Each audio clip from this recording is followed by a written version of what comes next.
जगज्जीवो जगद्धाता जगद्भर्ता जगद्वसुः मत्स्यो भीमः कुः भर्ता हर्ता वाराहमूर्तिमान्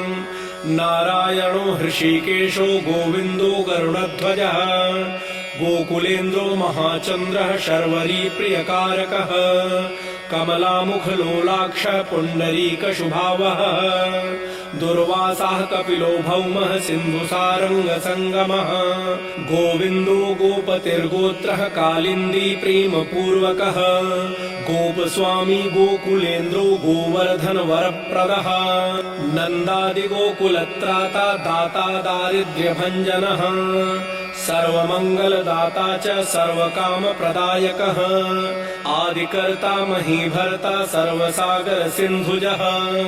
गजगामी गजोद्धारी कामी कामकलानिधिः कलङ्करहितश्चन्द्रो बिम्बास्यो बिम्बसत्तमः मालाकारः कृपाकारः कोकिलास्वरभूषणः रामो नीलाम्बरो देवो हलिदुर्दममर्दनः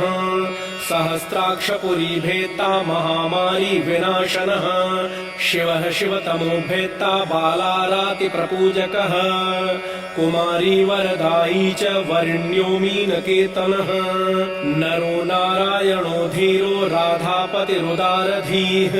श्रीपतिः श्रीनिधिः श्रीमान् मापतिः प्रतिराजः वृन्दापतिः कुलग्रामी धामी ब्रह्म सनातनः रेवतीरमणो रामश्चञ्चलश्चारुलोचनः रामायण शरीरोऽयं रामी रामः श्रियः पतिः शर्वरः शर्वरी शर्वः सर्वत्र शुभदायकः राधाराधयितो राधी राधा चित्तप्रमोदकः